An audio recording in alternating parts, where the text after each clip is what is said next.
ধর্মের বাতি মিটমিট করে জ্বলে, আর অধর্মের বাতি দপদপ করে জ্বলে নিভে যায়। যারা সৎভাবে ইনকাম করে তাদের টাকা যেতে গেলে বলে যেতে হবে কষ্টের টাকা। আপনি যদি ফাঁকি ফুঁকিতে ইনকাম করেন তাহলে দেখবেন আপনার ফাঁকি ফুঁকিতেই চলে যাবে ওই টাকা, বেশি দিন ভালো থাকা যাবে না। লোককে ঠকানো মানে নিজে ঠকা, তাই তো বন্ধুরা?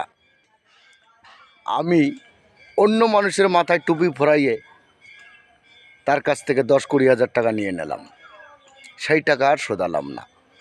তাহলে কি হবে? সে আমাকে অভিশাপ দেবে যে তোর কখনো ভালো হবে না। গেল উপরের খাতায়, কিন্তু লিস্টে নাম উঠে গেল। তার জন্য বলছি বন্ধুরা, কাউকে ঠকানো যাবে না,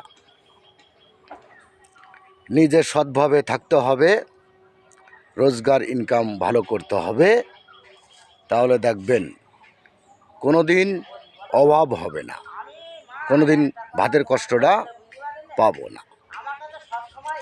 আর লোককে যদি ফাঁকি দিয়ে টাকা আনি, আজকে আমি আস্তে আস্তে বড় লোক হয়ে যাচ্ছি দপ করে লোকের টাকা মেরে, কিন্তু এই বড় লোক কখনো থাকবে না, নিশ্চয়ই একদিন নিচায় নেমে আসতে হবে, এসে সেই গরিব মানুষের হাতে পায়ে ধরতে হবে, আমাকে ক্ষমা করুন, আমার ভুল হয়ে গেছে। যেদিন বুঝতে পারবে সেদিনই কিন্তু সে ক্ষমা চাবে গরিব মানুষের কাছে। ধন্যবাদ জানাই সকল বন্ধুদেরকে। যদি ভিডিও ভালো লাগে সবাই লাইক করবেন, কমেন্ট করবেন, শেয়ার করে দেবেন। নমস্কার, টাটা, বাই বাই বন্ধুরা।